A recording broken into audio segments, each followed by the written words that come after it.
pleasure to be before this amazing panel. And just really quickly, you know, Ben was telling the story about the gentleman who he checked his numbers. And what came to my mind is, you know how they say, you know, you think you can lie to others, but two people you can't lie to are yourself and the Most High. Well, you can't lie to Ben, because Ben can go back there and see those numbers. Okay, so don't even think about it and live good. All right.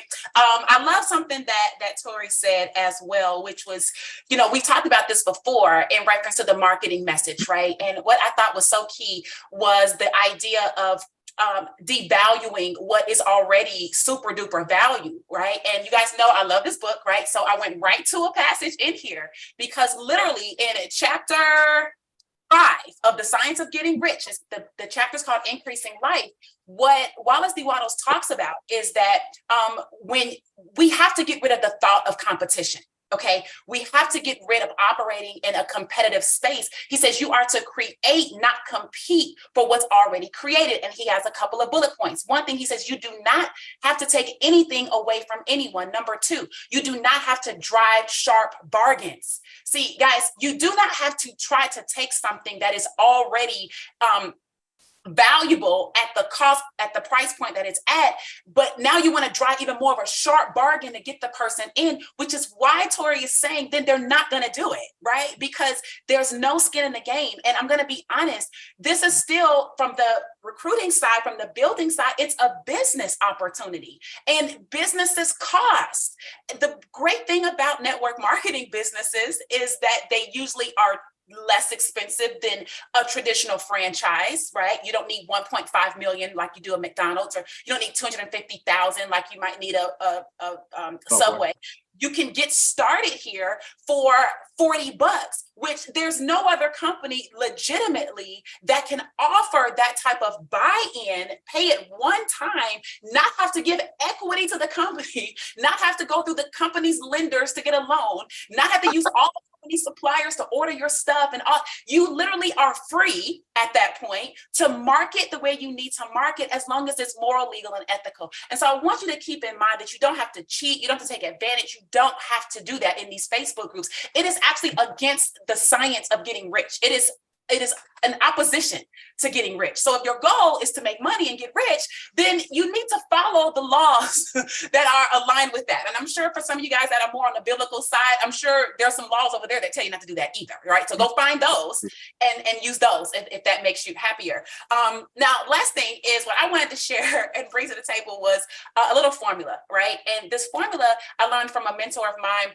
several years back. And the formula is this: desire plus skill times faith equals success. Okay, so what is success right now from a formulaic perspective? So number 1, you have to desire to want something. We all know that. I mean, Science of Getting Rich talks about that. The what is it? Napoleon Hill. That book talks about, yes, Think and Grow Rich. Desire is the number 1 thing. Okay, so we all have to walk in the door with that. But desire alone doesn't get you there. All right. So Trisha talked about, you've got to be able, you know, you might not have the skill that Ben has. You might not have the skill that Trisha has. You might not have the skill that Curry or Tori has, but you have got to develop a skill. Okay. And sometimes this might be your first opportunity or your second opportunity, and you don't know what your skill is. So yes, if you're comparing yourself to someone who's been in since 1990, they've had time to develop their skills, and they know, okay, this is what I'm good at. They've been through trial and error already. They've already had the company that they didn't make any money in. They've already had the company where all their people left. They've already had these experiences. And so they carry that with them to the next one, and they carry that with them on their journey, and through that they begin to build their skill sets that are in alignment with who they are. And so I want you to really harness that concept that Trisha talked about, because you might be in your position now to actually be building your own skill. Give yourself some grace.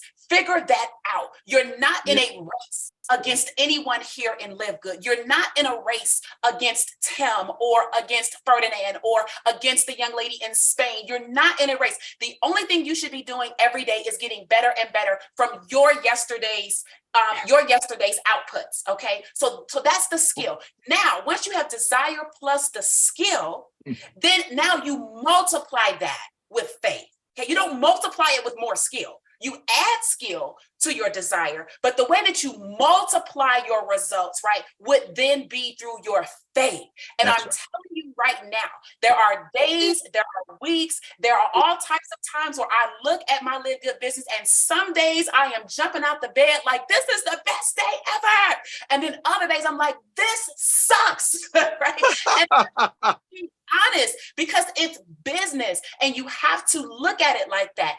Collectively, Live Good is doing amazing. And that is the thing that you have to keep in your psyche, is that, okay, if the company is still churning out, if there is still momentum, if there is still activity, we still have 5,000 people a day. We still have 23 to 25,000 people a week. We still have, this many diamonds or this many bronzes. And if that's still happening, then you have to believe and borrow the faith of Ben, of Nader, of Ryan, of Lisa, and your leaders as you're continuing to go. And so all I want to encourage everybody to do is, yes, give yourself some time, but work on your skill.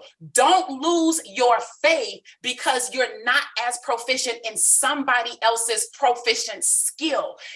Learn your own, and I promise you that over time is how we're looking at this. Guys, we've only been in this business for 7 months. I mean, me 7 months, the company like 8, right? And we're moving so fast that you're trying to compress what people normally take 3 to 5 years to do. You're trying to compress it in a month because somebody else has been able to do something miraculous in a month, but you didn't walk those shoes. You didn't bring those skills. You didn't bring that tenacity or whatever the circumstances were. You got yours, okay? So walk in your shoes, do what you need to do, increase your desire, build on your skill set, and multiply with your faith. And I promise you, okay, you're gonna be up and down, but overall, you're gonna be on an incline, like stocks, okay? Stocks are like that. They go up and down daily, but over time, you want something that's actually increasing over time. So I think that's what we have here at Live Good.